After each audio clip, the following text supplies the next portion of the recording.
जी नाज़रीन, हर साल या इन साल वे मांझी पुल जी अज़ीम शान रैली करी वे। रैली मुख्तलिफ़ चौकन चौराहन थी करे तंगवानी बेपा दड़ो घोंसपुर तंगवान अगतवा घुरी वेंदी जा चौथो दी का गुण सां ॻाल्हि बोल जी बिस्मिल्लाहिर्रहमानिर्रहीम अल्हम्दुलिल्लाह।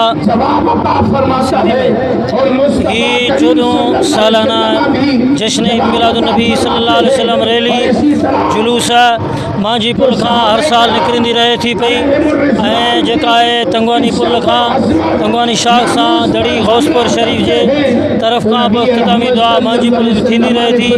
तमामु आशिकान मुस्तफ़ा सल्लल्लाहु अलैहि वसल्लम जी गरजाणी थिए थी। अल्हम्दुलिल्लाह सुम्मा अल्हम्दुलिल्लाह हिन साल भी पुरजोश ऐं जज़्बे सां 12 रबीउल अव्वल शरीफ खां अॻु में ही मांझी पुल जी अज़ीम शान रैली इस्तक़बालिया रैली हूंदी आहे, जंहिंजे लाइ अल्लाह ताला जल्ल शानहू व मने वालो पंहिंजे पाक कलाम में इरशाद फरमायो व अम्मा बि निअमत रब्बिका फहदिस। अल्लाह ताला फरमायो मुंहिंजी निअमतुनि जो ख़ूब ख़ूब चर्चो कयो।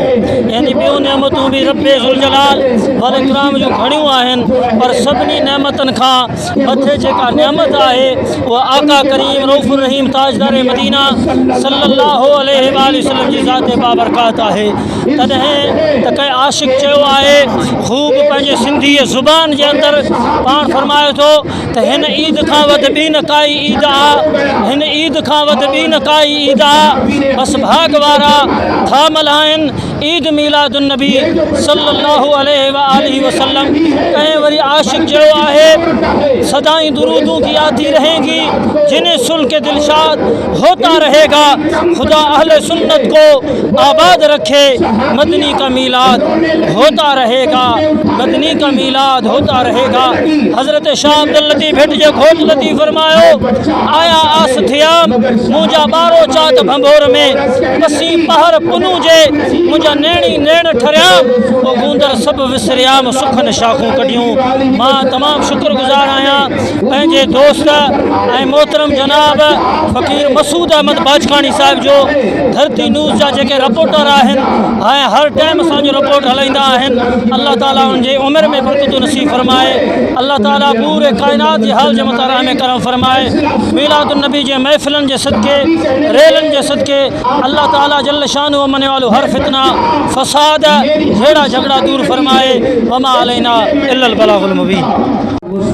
बिस्मिल्लाहिर्रहमानिर्रहीम नहमदुहु व नसल्ली अला रसूलिहिल करीम अम्मा अल्हम्दुलिल्लाह सुम्मा अल्हम्दुलिल्लाह जमात अहले खुशी मसब जो मौक़ो इहो हूंदो आहे तमामु ईदनि खां वॾी ईद हीअ आहे, हिन जे करे जो इन ॾींहं ते आका जो जहां सल्लल्लाहु तआला अलैहि वसल्लम जी आमद थी आहे।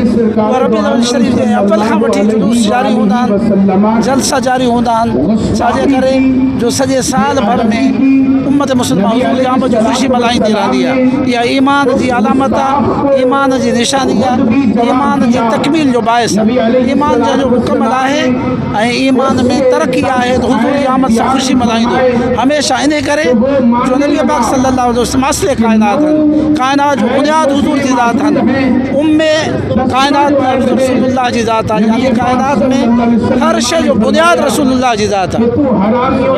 अस्सलामु अलैकुम। जोड़े जोड़ जहान जी जॾहिं जोड़ियई खामिद ख़ासि खल के मोहम्मद मुकाई कलमो तैं करीम ते चिटो चयई आना मौला का अंत महबूबी उताई लिखी ॾिनई ॿेई सराऊं सैयद खे। हम अज़मत रसूल के पासबा हैं पासबा सब खां पहिरियों मां सिंध धरती टीवी सहाफ़ी जो शुक्रगुज़ार आहियूं जो हिन मिलादुन्नबी सल्लल्लाहु अलैहि वसल्लम जे प्रोग्राम खे हिननि कवर कयो आहे। इन्हनि जे लाइ दुआ कयो, हदिया तशकुर आहे। दोस्तो मां मुख़्तसिर अर्ज़ु कयां थो त जमात आले सुन्नत ऐं सुन्नी तहरीक जे तरफ़ों तमाम पाकिस्तान जी अवाम के ही पैगाम आहे। वो पैगाम ही आहे त हुकूकुल इबाद के हवाले से इंसान ज़ात जी खिदमत कई वजे। वमा अलैना इल्लल बलागुल मुबीन। कैमरामैन वसीम बलोच मसूद बाजखानी सिंध धरती न्यूज़ तंगवानी।